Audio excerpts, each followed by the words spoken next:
Yeah, I'm just going to copy it and I'll post it up on Maori Peons, and then anyone can come in. There's Paulie.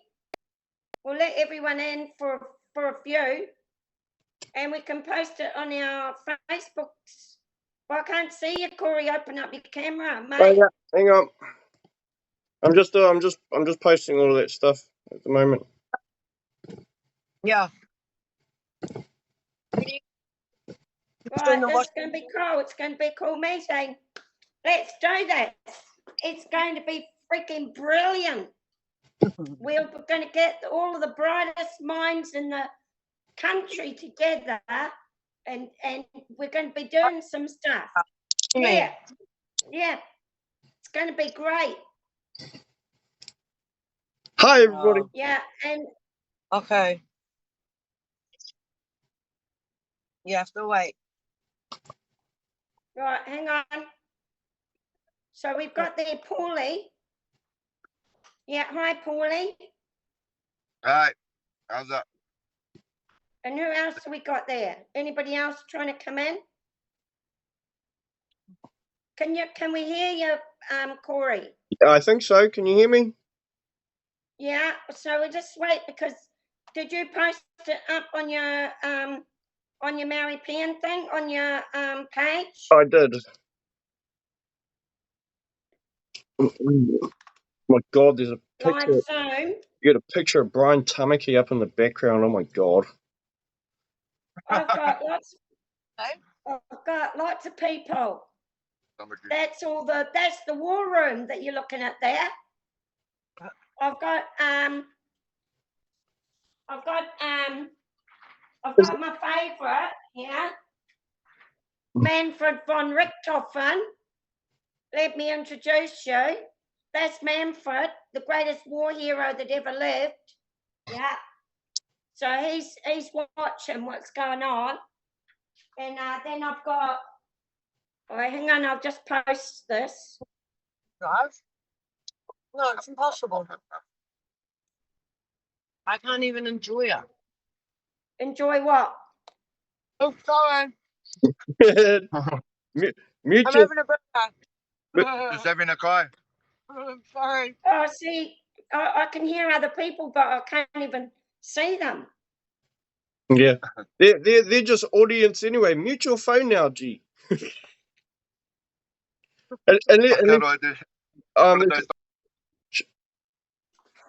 Should be a little mute button or a little microphone at the bottom of the Zoom thing.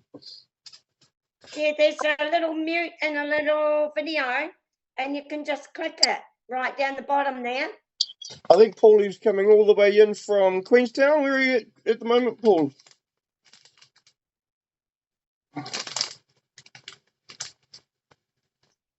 Over the coast, bro. Doing the pounamu carving Man. for a few weeks. Yeah. Oh, that's right. Fuck, you're a busy man, eh? Oh, well, yeah, let's get going. I'm going to do a karakia for us if you're okay with that, Floss. Oh, well, you have to translate what you're going to say, because I don't know what kind of religions you're going to loop me under. I'll have to close my ears if you're going to be putting your spells and stuff on me. I don't want any spells. No, so it's like so I don't want to be put under any spells. That's exactly what my karakia is designed not to do. Yeah, well, I have to do a karakia myself, I think. You do a karakia and then I'll do a karakia myself. Okay. Yeah, that's a good idea. Oh, tēnā koutou nā tūpuna. E moi mai. Haere ki te Hawaii roa, haere ki te Hawaii nui, haere ki te Hawaii pamamao. So what I'm saying there is just an acknowledgement to all of our ancestors that have come before us and make them sleep well and rest easy, and that they made their journey back to where they were supposed to come from. Tēnā koutou nā atua. Tēnā koe tāne, tēnā koe tangaro, tēnā koe tūmata oinga, tēnā koe tāwhiri mātua, tēnā koe ihu karaiti. I described those 4 Māori atua because they represent the land, the sea, and the air. and the machinations of man that have tried to create the jurisdictions over. The fifth one I put in there, his name is Ihu Karaiti. That name is Jesus Christ. I add him into the kōrero for people like you, my friend, because he holds a big place in a lot of people's hearts. That's why I put him in there. Tēnā korua, rangi nui, rawa ko pāpā tuanuku. Tēnā korua, tēnā korua, tēnā korua. Now I'm acknowledging the heavens and the earth. Haere mai te toki, haere mai te toki, haere mai te toki. The toki is the adze, it's the axe, it's the tool, and it's the metaphorical meaning of us being able to have the skills and the abilities to be able to have our conversation today. Tēnā koutou, tēnā koutou, tēnā koutou katoa. He timatanga tēnei. Let's go. How did you feel about that, Kate? I think, but where's Maui? Maui. Do you understand how important Maui is? He's the gold. So he's the golden god, and I don't think you ought to be forgetting Maui. Maui and Rangitiki. I guess I better bring them in.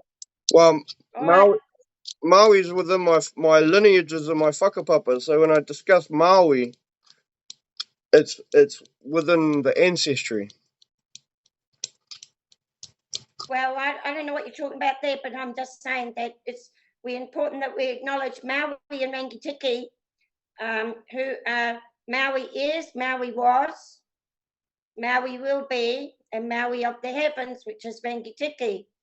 And so that's what his name is. And we ought to certainly acknowledge him because AU is the gold. And I think we need to making sure that we stay connected to the gold, which is that's where all our to the earth, the elements of the earth. It's important that we stay connected to the elements of the earth and not only to the elements of the heavens. And so anyway, and also let's just acknowledge some of our ancestors. Of course, we want to acknowledge Warimu Ratana, who is a great friend of mine, and I talk to him often. And then we've got Tamti Wakanene that you see here. Do you want to see that's my Tamti Wakanene. He's always with me. And I've got Ratana up there. And then I've got King Egwet over there. I've got, and of course, Manfred von Richthofen, who I've always got with me. And so those are the people that guide me to do whatever it is that I do, which I really don't know what to do. Is that Tawhiao up the top on the right there as well, or behind? Oh yes, I've got King. Yes, yep, King Tawhiao. I just recently went to the select committee and I called in all of the ascendants of all the chiefs to come to meet with me to lay my grievances to them, and I've put that in at 2 select committees I called in recently. I wrote my own Waki Pūtanka, and then I wrote my own treaty, and in those I've called in the ascendants of the ancient chiefs to come to meet with all of us and listen to our grievances, is what I've done. So and who have you contacted regarding the cake? So I just have to stop you there. I've never seen you at Waitangi. I've never seen you at Ratnapā. I've never given you a hug. And essentially, why I'm still here in the game is because I'm present. I'm at these things. So when you say that you're going into a select committee with certain people or the chiefs or whatever you're saying, who are you talking about? No, well, the problem is that, as I have tried to express, is that all of us Pākehā have been denied access to all of these activities. The only way they allow us to have a voice is through the Crown. And in 1838, of course, the New Zealand Maori, they put all of us pre-Queen under the crown, and we're kind of trapped in there, and the only way that we're allowed to have a voice is through the crown. And so I've been going to the select committee to command that they allow us to speak for ourselves and not through the crown. We want to speak directly to the leaders to discuss the events that occurred from between the years of 1838 to the years of 1846, when they trapped us into this cage that we can't get out of.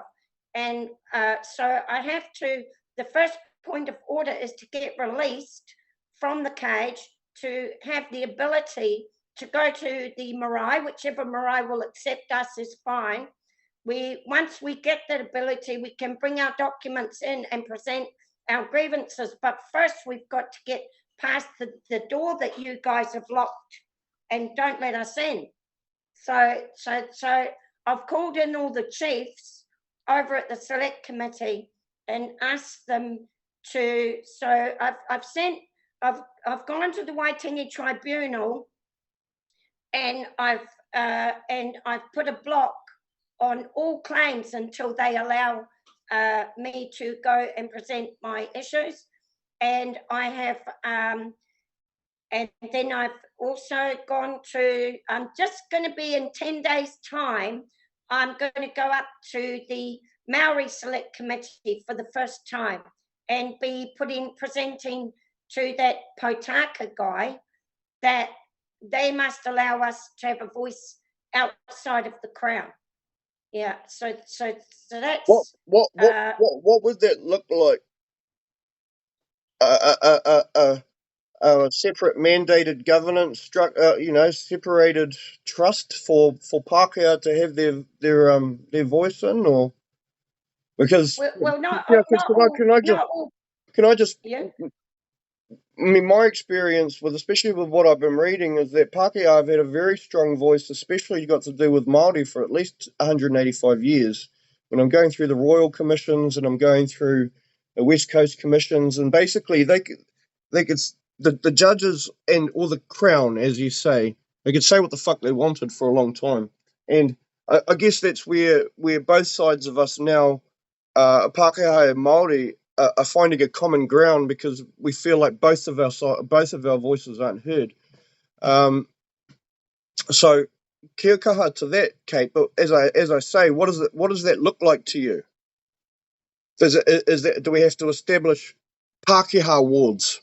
Do we have to establish a Pākehā party? Do we have to establish those political aspects to an already fucking horribly monstrous legal system anyway? What does that look like to you? Well, first, it's a great annoyance to me that all the New Zealand tribes, so to speak, all the wakas, they all have lumped us in with the recently turned up 2.5 million refugees and immigrants. And not only that, these people that I'm talking about are a very particular group of people. These were the people that walked side by side with King Wherewherero, side by side. Te Raupara had many friends, and I've actually since changed my stance that he may well have been a great friend of my ancient family. These are the families that were right there with the chiefs. Of course he was, Kate. He was a extreme friend with the Pākehā. That's where they got all their guns from. I mean, it's very simple to see there. No, because you're talking about the British, and this is where I'm not. We're not British. We're not British, mate. I'm talking about when Hongi Hika got the guns from Baron de Terry. Baron de Terry was not English; he was French. However, he was already educated at Oxford. We're talking about private deals here. We're not talking about the British. Yeah, but they're in the north. What about the south, where all us Germans were? Well, what's that got to do with the price of fish? When it was the Ngāpuhi and the northern musket raids, which allied with Te Rauparaha and Ngāti Toa, which went and raided the whole South Island and Wellington and Well, the Chathams, and established a block of land called the Waido on the top of the South Island, to which they sold, to which then became the Waido Massacre. And then all of a I think sudden, that all of that land confiscated and then given to your German ancestors for chunk what I land. think presently, what I think presently is that we need to establish who are the rightful Pākehā ascendants, no matter which team they were on, no matter which ancestors that my ancestors walked with your ancestors. Now, post 1852, everyone came in as citizens. The whole country is sat on my original ancestors, and we have been lumped in with all those citizens that came in post 1852, and we're not the same. We came in as we were native people. We were stolen from our native land by King Pharaoh, and King Rao Anga Anga stole us from our native lands. I've got all the records, and the issue at hand is today that a native to that time, you have to have your name on the record that your people were here at that time, that we would like to meet with the present day ascendants of those peoples to say to them, hey, here we are, hey, nay, here I am, and have them listen to what we would like to have, what I would like to have for my Cape Floss tribe, the Victoria tribe that's been stolen by Edward Moses, to claim the rightful heirship of the Ngāti Wikitoria tribe, which he absolutely cannot. And they will not let us go set with by threats of violence and sorts of things. And one of the things that people say is that, hey, Cape Floss, you're not even in New Zealand. Well, you know what? If I was in New Zealand, I would have been beaten to death by now. And I really couldn't even step foot in that country at the moment. But I'll tell you something, we cannot, all these people that come into New Zealand post 1852, right, they came in as citizens, not as natives. And when they came in, even though they became a citizen of New Zealand, they were able to renounce their citizenship and go back to their original native status to whichever country. That is not the case for us. We are bonded to that country in perpetuity. We can never, ever, even we leave the country, we can't leave. We're attached to that passport, which is attached to the 1843 documents. So that's what I'm saying, release us from that. And let us Can we just go go back back to? to our land. Can we just go back to your statement that Te Whirowhiro and Te Rauanga stole your ancestors? And if you've got the records, I'll be very interested to look at that. At the end of the day, Kate, we're on the same path, and there's not much that I can disagree with what you're talking about.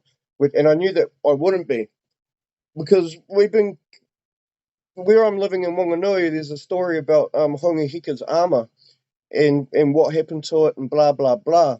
But the story has taken us down rabbit holes to make us theorize that these original great chiefs that were uplifted by the British, Hongi Hika, Te Rauparaha, and Te Whirowhiro, that they were actually agents working in secret around the world before they came back to New Zealand and created their chieftainship and their native tribal authority. Now, we got a funny feeling that Hongi Hika, and everyone used to call him Shungi back in the day, is actually an Australian convict and assumed the position of a chief in New Zealand and was uplifted because of raised up to be a great chief because of the guns and that he brought back with him for the Māori to go and create their utu. And now, of course, we have to now on my side of the things too, my sister. The Moriori, I suppose, is the only way that I can describe us. We're put in cages by these same people as well, these invading, marauding Maoris. And I use the term Maoris because that's what my great-grandparents used to call us too, Maoris. They didn't say Māori, they said Maori. Because they knew the creation of a culture that has been overlaid over this land to remove the original history of the people that were here prior to the Māori invasion itself. You know that, I know that. And the systematic, I can't call them genocides because we're not dead. It's this mind side, it's this memory side that they've been able to remove all of our memories, all of our Germanic histories, all of our Gaelic histories, all of our fucking Hebrew histories, all of these things. They've been able to remove from our minds to realize that, well, actually, the world's been very multicultural for a long time. And old Captain Cook, we know that he wasn't the first one to get here. That's quite easy to know. Abel Tasman apparently was the first one to get here. But that is just a narrative that they want to overlay to make sure that the British Empire will be the greatest empire and forever will be and for always will be. But it's not really the British Empire, is it? It's the Holy Roman Empire. And until we figure out, now I'd love to talk to you a bit about the Holy Roman Empire and about the destruction of ancient Germanic borders that the Holy Roman Empire imposed over it afterwards. Do you know much about that? I'm trying my best. I feel that I'm trying my best to understand that. I understand that there were 4 Hanseatic confederated states that were not under.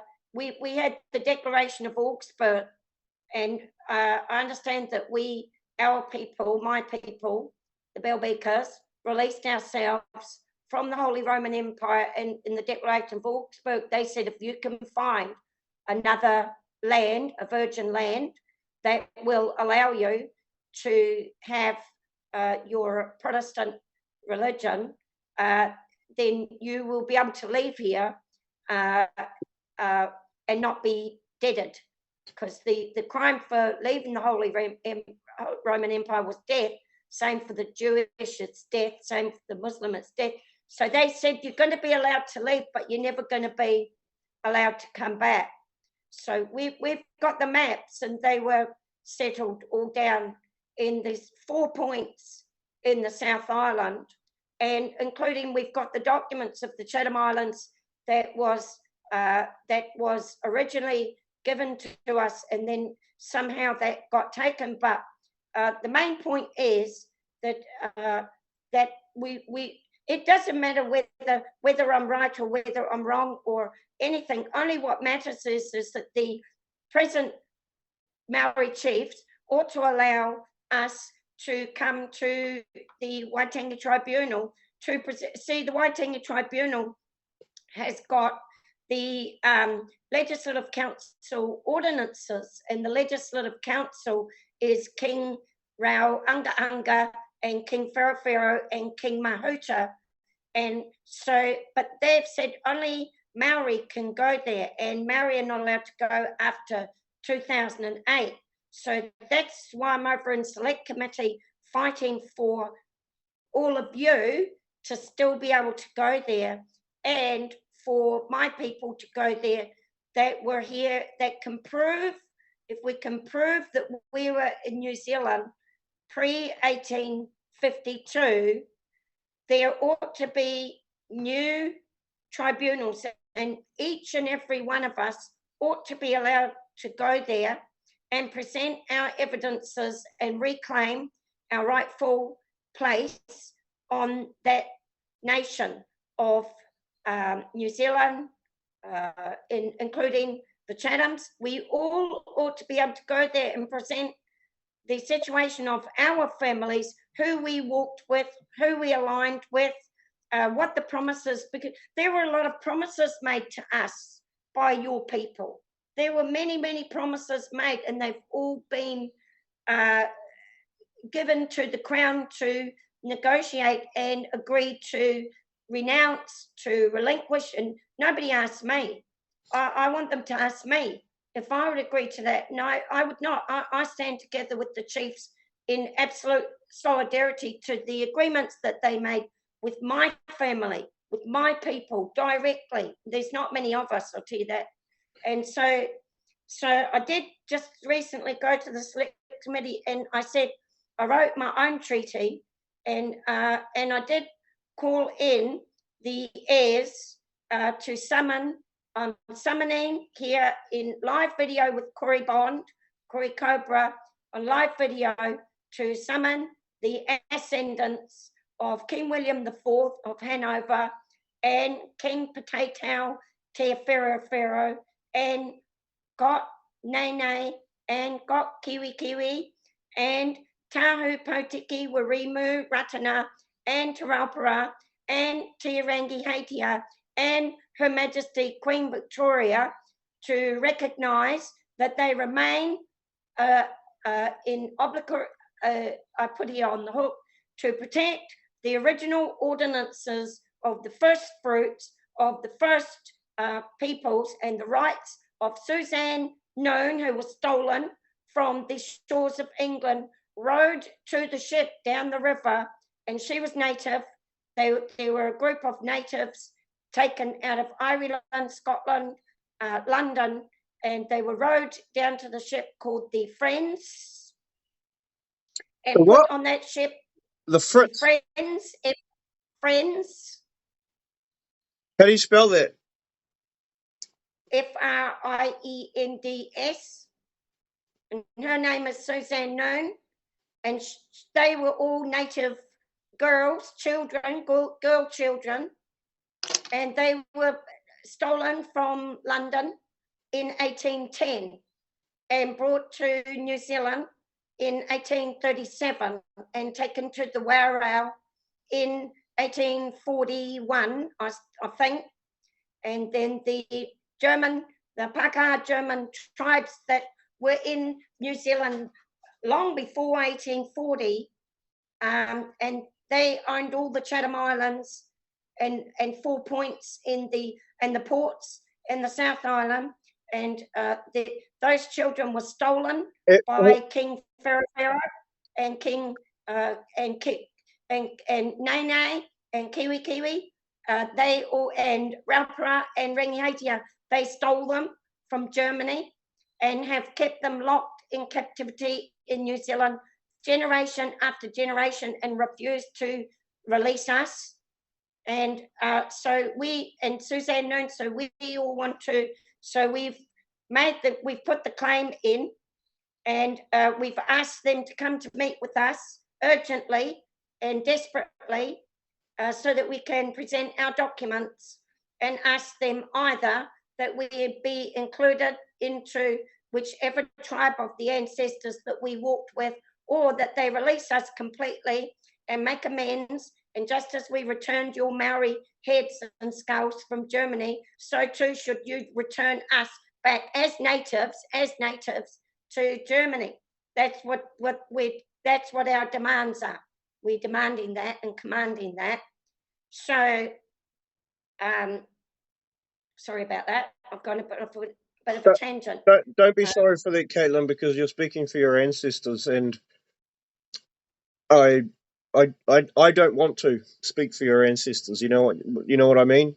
I will listen, because do you have access to the original deeds of your people buying the Chathams and stuff? Do you, prior to 1840? Yeah. We've got quite a lot of records, and we've got the record. So we know that in 1838, the British Crown made an agreement. We know that there are native chief velum parchment deeds, land grants from the chiefs, native to native, to the French. There's French, there's American, and there's German. There's only 3 lots of us. There's no Chinese, there's no Indonesian. They're not in it. And so each of us were with different chiefs in different territories.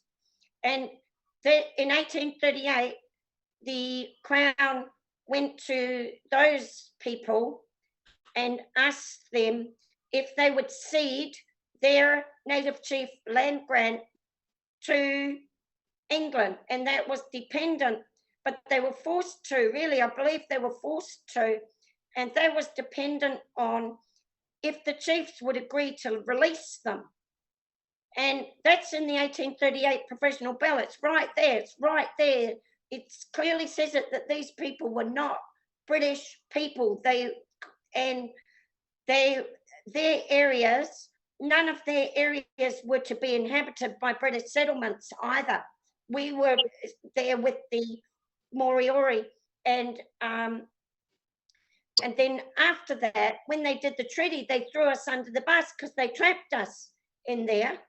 So we've got that, and then we've got the document where John Ward went over to Germany, and he was the Royal Britannic Commissioner, able to sign on behalf of Queen Victoria, who promised that we would be able to retain our hereditaments that we previously held with the ancient chiefs, and that there were a lot of promises were made in there. And then in 1842, that got stolen. They stole it. Britain stole it and from us. And so I've got that document, and then I've got the 1930 Treaty of Versailles over at The Hague, where they said quite clearly, and I shall read it, they said quite clearly, I'll just have to get that up. We can see, shall I share my screen? Yeah, totally. I'll see if I can.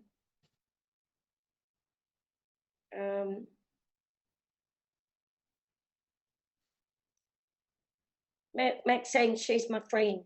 Maxine, oh, here, I've got it here. Right. So I've already sent this up to the Parliament and said that so you can see here, this is the agreement. It says that the government of the German Reich, hereinafter referred to as the German government. So they've changed their name from German Reich to German government. And the government of the Dominion of New Zealand, hereinafter referred to as the New Zealand government. So there's been a name change of both those countries in this deal, being desirous, subject to the conditions hereinafter contained, to give effect to the recommendation contained in the report, dated on the 7th of June, 1929.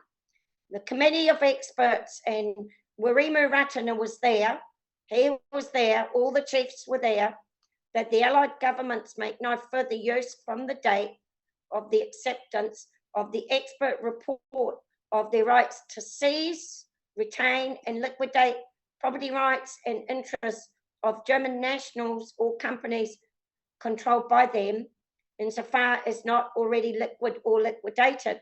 And then they were made to promise that the New Zealand government will, subject to the provisions and stipulations contained in the articles, release and, when necessary, retransfer to the original German owners. Right there. I don't know if right there. The original German owners, they were in pre-1838 when we were thrown under the bus, pre-1840 when we got thrown under the bus again, and then 1843 when we got trapped, when the chiefs stole us from Germany. and forced us to be trapped within New Zealand forevermore. And then here, listen here, it says the original German owners, or to the persons deriving title through them, the property rights and interests within New Zealand and her territories originally belonging to them and now subject to the charge created in pursuance of the Treaty of Versailles, insofar as such property rights and interests shall not be already liquidated. Well, some of them were liquidated because we were driven off our lands. Our houses were burned down and smashed to pieces, and they scooped us up and drove us off of our lands. And I've also got the freehold titles where the New Zealand government stole our freehold lands, and we were not permitted to go to the court to get them back, but I've got absolutely the document that shows that my family do hold freehold lands in the Nelson area. And then it says, there shall be no abrogation or modification of the right to seize, retain, and liquidate or charge German property rights and interests, but the release of the property rights and interests affected by this agreement shall be effected by the New Zealand government handing over and transferring to the original owner, that's me, which expression shall, wherever used in this agreement, should include the person or persons who derive the title through the original owners. So what does that mean? Well, obviously, the original owners were my people, and the titles were derived through us, which that clearly means to me that although your people owned original land grants from King Wherewhere and King Te Rao Anga, we also held the same thing, and they have prevented us from being included in that. So Okay, can I paint a picture for maybe some of us more unskilled litigators? So let me see if I can get this straight. The Germans came here. Let's not even call them the Germans. The non-British Protestants came here early. They set up their settlements. They created good relations with the people that were already here. In comes 1820. Hongihika goes over to England, meets King George IV. Has a little bit of a deal going on with him, or something or other. There was an exchange of gifts. Hongihika then comes on his return journey, meets Baron de Terry, who is said to be the Frenchman that started the whole takeover of France over of New Zealand, which led to He Wakaputanga and that being started, and that flag being started. 1820, and then he comes back, and then over the next 3 or 4 years, Hongihika, other people in your background there, Tamati Wakanene, Te Whirowhiro, Te Rauparaha, engage in all I can describe as massacres up and down the country. And then, I don't want to go into that too much. And then, 1840 comes in, the British say that all land purchases prior to that are illegal, to which a lot of people who were already here, that were already settled here for a long time, opposed, because they had thought that they were getting away from spiritual persecution and political persecution from the places they had come from, and started afresh in a country where they thought that they could have spiritual freedoms. In comes 1840. All of those land purchases are illegal, and lands dispossessed.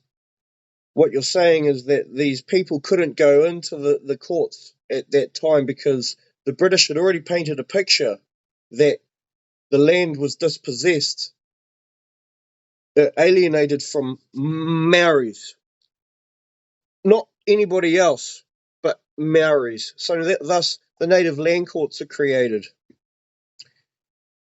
And through the native land courts, only those who had conquered the lands were listened to. Only the later hapus are listened to.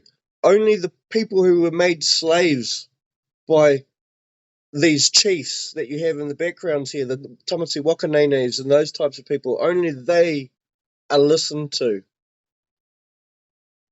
Dispossessing not only Moriori and original bloodlines from their proper lands, but dispossessing Europeans who had come here, trying to find a place free of what was happening in Europe at the time. And when we're talking Napoleonic Wars, we're talking the fall of Prussia, we're talking the fall of the Ottoman Empire.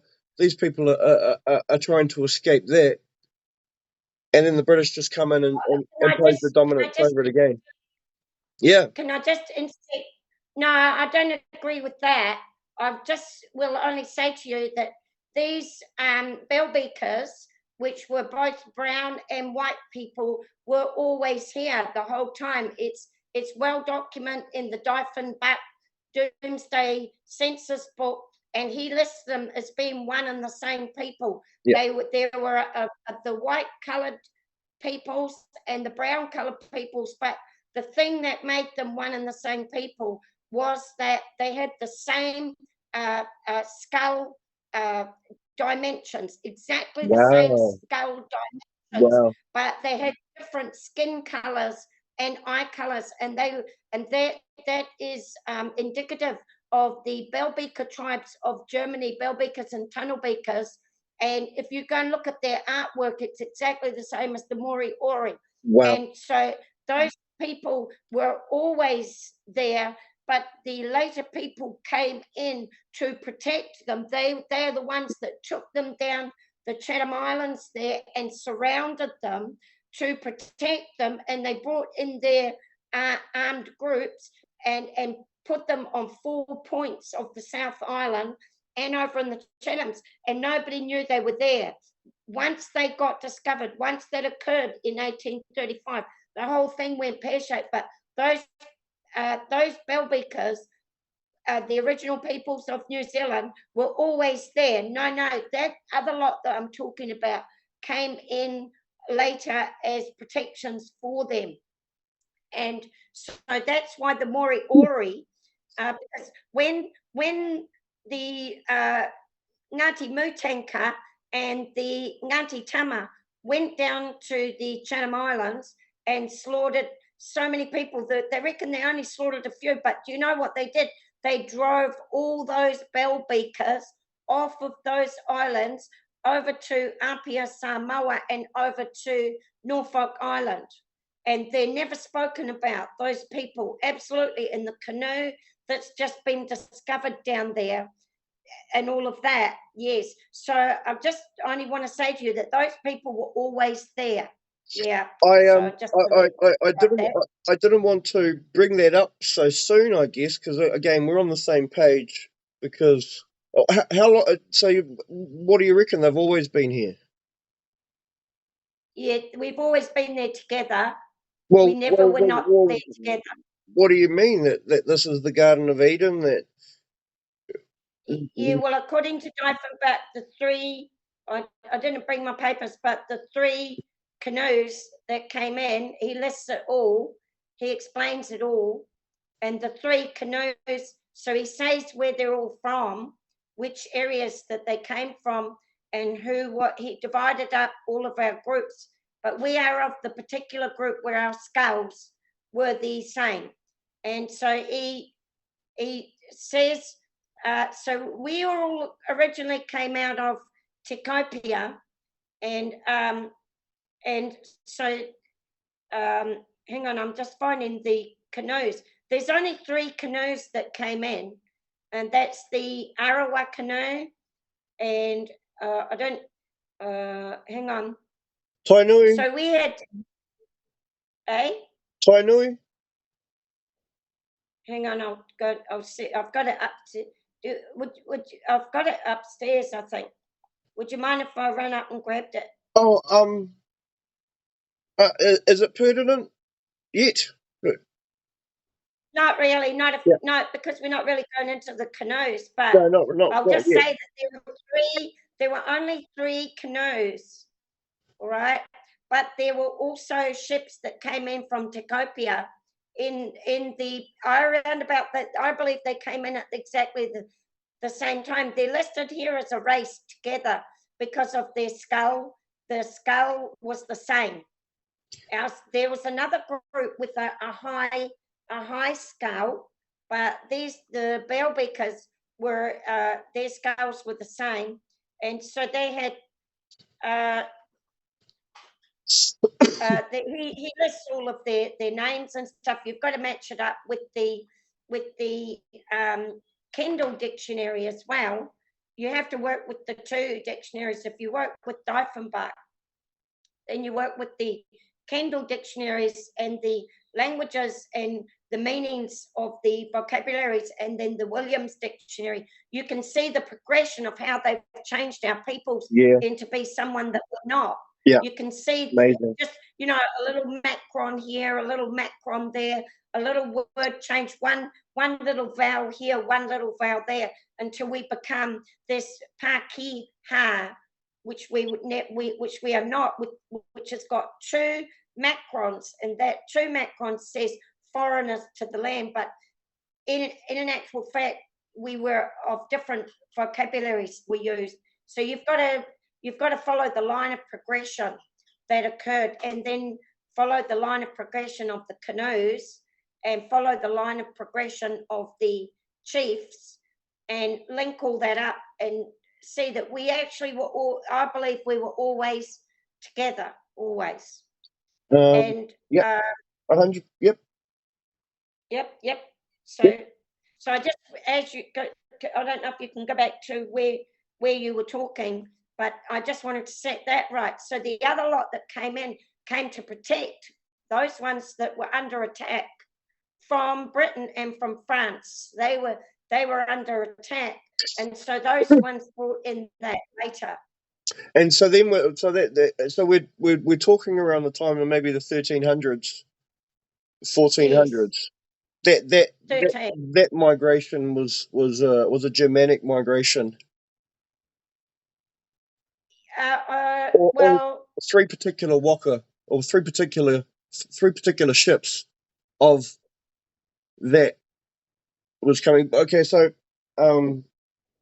just to tie in a little bit of stuff, we come across some interesting documents from Edinburgh, talking about a man called Tain Rory Moore, and if you actually pronounce that in ancient Gaelic, it's pronounced Tane Rory Moore, which sounds very Maori. Now, in the Edinburgh records, it's discussed that he came here on 3 ships around 1100s, and these 3 ships were they were Scandinavian, or most likely Northern Germanic, Danish, and they were helped to come to get here basically. And the reason why is because they were banished from Europe because of, it would seem, probably their Protestant views. And they had help from the King of Scotland, who was their friend at the time, and he had to pose as a Catholic for him to have that power, to be able to do that. So this is a book here that my friend Wade gave me. It's called To the Ends of the Earth. And yeah, I've got that. You got that one? And I just want to say quickly, just an excerpt from the... What year is that you've got on there? What year is it? It's the 2nd edition, so it's the 2014. Yeah, but the first edition was done, to my knowledge, I haven't got it here, but I could get it.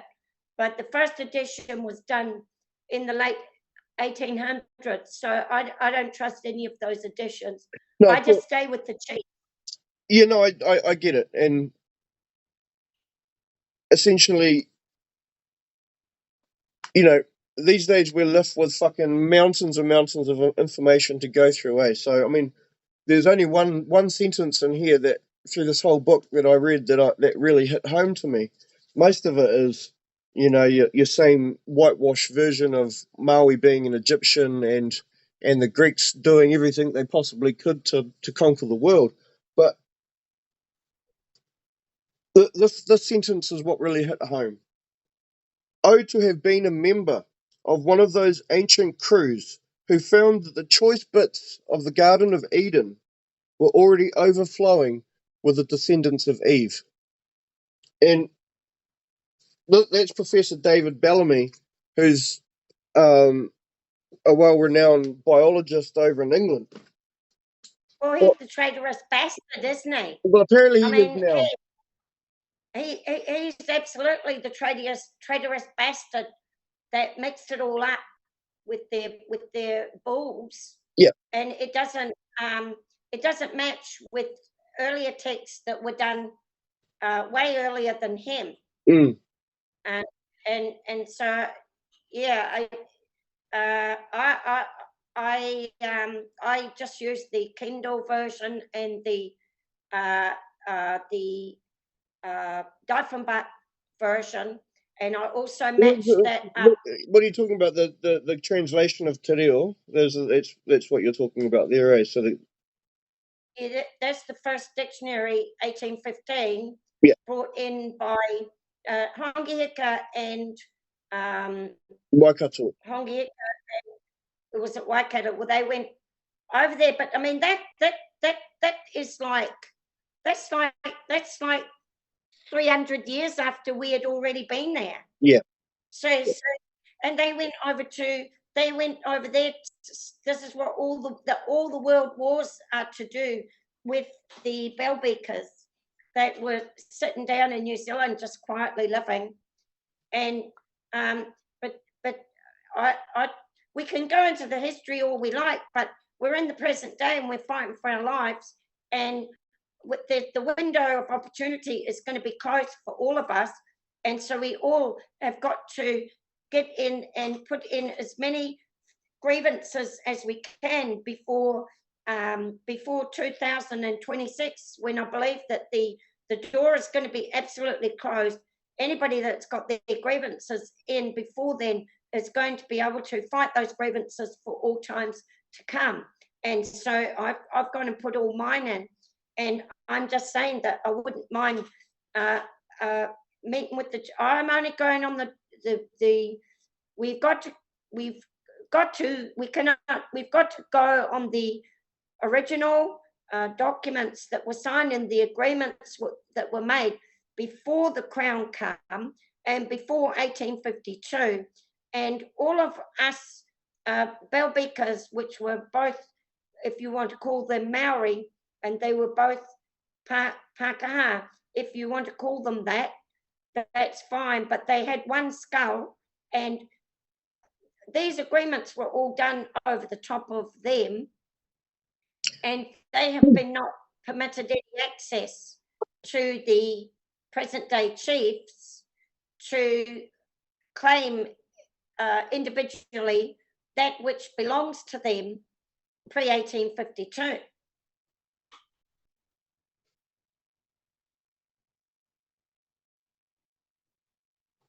Corey. Yes, I agree. So I'm gonna have to do some research about the bell beakers and are you and tunnel beaker and because so a lot of the stuff aligns. I remember when we first were talking a long time ago, I told you that I'd lived in Germany up in Hamburg for a while, and for me, for a little being a poor Māori boy most of my life, being given that opportunity to go and live in Germany was quite special. I mean, I'm sure not a lot of Māori boys were able to do that. So, in terms of all this, the coincidences are becoming very apparent. Now, in my line, there's a name that is held by specific people, and that name is Pakahana. And after I was reading the Ferguson manuscripts, which basically solidifies a lot of our kōrero. So the Ferguson manuscripts were written by James Ferguson, who married Elizabeth Leaf. Now Elizabeth Leaf, her I can't remember her Māori name, but she was a princess in all of her own rights, and she had ancestry to all places around the country. Well, specific dots around the country, specific places that I'm related to as well, and which I believe will probably have connections to these people, as you say, the Bellbeckers. In those Ferguson manuscripts, there's a poem in there that describes the end of a race and the end of a people, basically, that they had to go into hiding and had to go into and basically forget their whole culture. But yet, the last line of it is, "But the Turehu will be remembered by those who sing this song." And we're getting down to the crux of it now, Kate, and I'm really impressed with how we've been really nice to each other today. And look, all things aside, let's do this. Let's put these claims in. Let's put these grievances up, and let's see what these black ass bastards have got in court. Basically, Well, how do we get to meet with the chiefs? That's what we're wanting is but the chiefs. the chiefs. Well, that's the thing I don't understand. Going right back to your original question, who are these chiefs you talk about? Rangatiratanga has been all but extinguished in this country. Who are these chiefs that you're talking about? No, they exist. They exist, and I'm about to go up to the Mary because I have seen one with because as I told you, I've done extensive videos on the gall face chiefs, and they did not have tattoos. Their faces were done with the acid of the gall oak, and it burned into the skin just slightly, and it left a scar. And I did see down at the Waitangi, I saw a modern day gall ball chief. And so I'm just going to go up to, there's a Maori Purposes bill in there, and I'm just going to put him up there and ask him to come to meet with me. I believe he's so I've asked for the leader of the. I don't believe that the leaders of these trusts are actually the leaders. The true leaders are hidden, and so we want the ascendants of King Potato Whero, King Nene, King Kiwi Kiwi, King Ratana, King Raupara, and King Rangihaitia. The proper ones, not the proper ones. And perhaps not the Mary Queen, but her brother. Her brother. I'd like to meet with him. I will, when I get my stuff completed, make the application to meet with him and present my grievances to him. I think he will be porphyrying me onto the marae. I'll have to have extensive protections because my life will be in serious jeopardy, but we'll be making the application to meet with I don't believe that the Maori Queen is the Maori Queen, for a start. I believe that the Maori King did not take the role because he's a divine king, and he did not want to go under the restrictions of the crown, and so he kept himself outside. But he's the king. Whatever he says, he's the king. So that's who we want to meet with, him. An audience with the king is what we want. I assume he's called the Ngāpuhi King, but he's the leader. Why would you assume? Why would you assume that?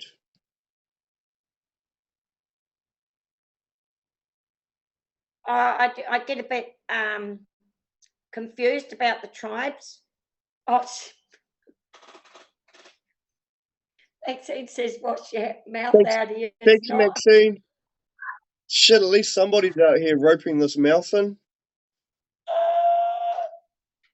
Well, I don't know. Anyway, I'd like to meet with him for the start.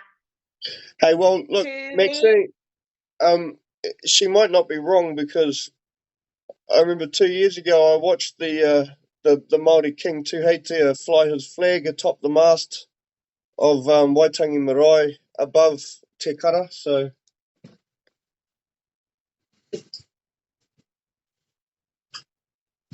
What about the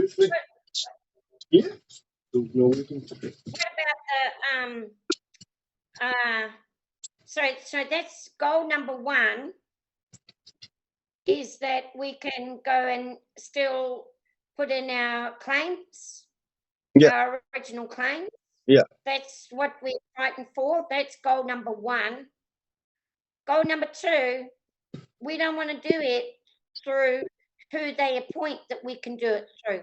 We want to go to the toppest of the toppest, and present our grievances, particularly those who were driven off their lands and allowed to come back as slaves.